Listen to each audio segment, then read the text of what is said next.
देख रहे हैं न्यूज़ 7 हिंदी। राष्ट्र प्रथम। इस्लामाबाद में चली लंबी और गहन कूटनीति की बातचीत के बाद अमेरिका और ईरान के बीच कोई ठोस समझौता नहीं हो सका। करीब 21 घंटे तक चली इस बातचीत के बाद अमेरिकी उपराष्ट्रपति जेडी वैंस ने साफ कर दिया है कि दोनों देशों के बीच कोई समझौता नहीं हुआ है। सूत्रों के अनुसार अमेरिका अपनी उन शर्तों और सीमाओं पर अडिग रहा जिन्हें ईरान ने स्वीकार करने से इनकार कर दिया।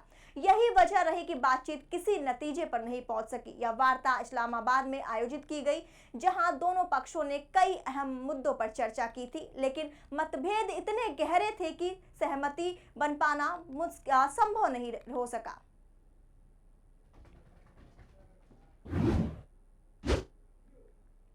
अमेरिका और ईरान के बीच शांति वार्ता विफल होने के बाद तनाव और भी बढ़ गया है। पाकिस्तान में हुई इस अहम बातचीत के बिना किसी समझौते के खत्म होने के बाद अब हालात और सख्त होते नजर आ रहे हैं। अमेरिका के राष्ट्रपति डोनाल्ड ट्रंप ने ईरान को कड़ी चेतावनी देते हुए उसके समुद्री रास्तों की नाकेबंदी की धमकी दी। इस बयान के बाद अंतरराष्ट्रीय स्तर पर हलचल तेज हो गई है।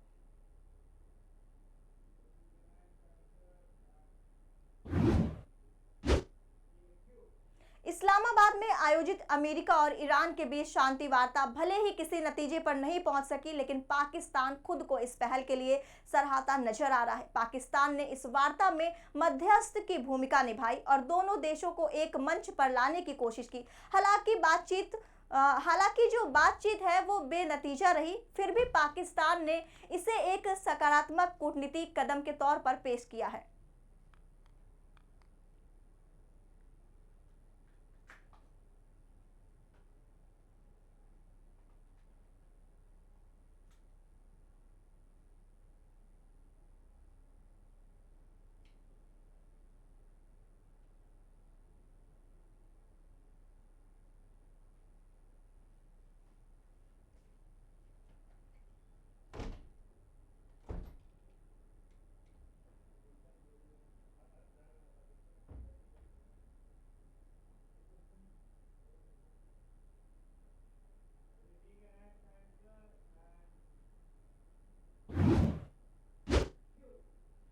अमेरिका और ईरान के बीच इस्लामाबाद में हुई शांति वार्ता के विफल होने के बाद पश्चिम एशिया में तनाव और गहरा है।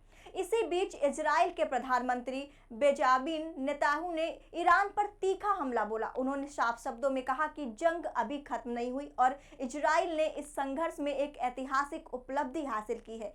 नेतन्याहू ने यह भी कहा कि ईरान ने पहले इजराइल को विनाश की धमकी दी, लेकिन अब हालात ऐसे हैं कि ईरान खुद अपने अस्तित्व के लिए संघर्ष कर रहा है।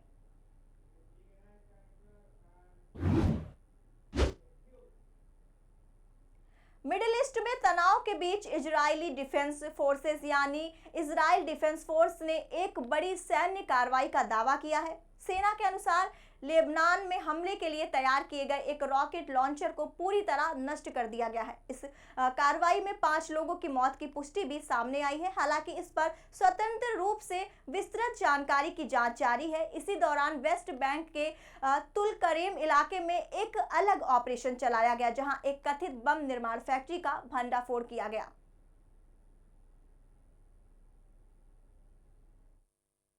HERO hero. पापा, ये हीरोज कौन होते हैं? हीरोज हर जगह होते हैं, फिल्मों में, फिल्मों के बाहर भी। और ये हीरोज दिखते कैसे हैं? हीरोज सबसे अलग होते हैं, लेकिन अलग दिखते नहीं। हीरोज टॉल होते हैं कि शॉर्ट होते हैं? वो खाना खाते हैं कि नहीं? स्कूल जाते हैं कि नहीं? वो पढ़ाई करते हैं कि नहीं? ये हीरोज भी होमवर्क करते होंगे क्या? वो कुकीज खाते हैं क्या? पापा, ये हीरोज करते क्या है? वो आपके साथ रहते हैं और आपको प्रोटेक्ट करते हैं। बाय। फिर तो आप ही मेरे हीरो हुए, क्योंकि आप ही मुझे प्रोटेक्ट करते हो। लेकिन इस घर में एक और हीरो है जो हमेशा आपको सेफ रखता है। मुझे तो कहीं नहीं दिख रहा। हीरोज हमेशा दिखाई दे ये जरूरी नहीं है। वो सिर्फ पर्दे के आगे ही नहीं, दीवारों के पीछे भी हो। गैलेंट एडवांस टीएमटी सरिया, इसकी ताकत बने घर की ढाल और इसकी फ्लेक्सिबिलिटी रखे घर को सॉलिड सालों साल। गैलेंट एडवांस 500D टीएमटी, निर्माण का रियल हीरो। सॉलिड भी। फ्लेक्सिबिलिटी। Gallant TMT.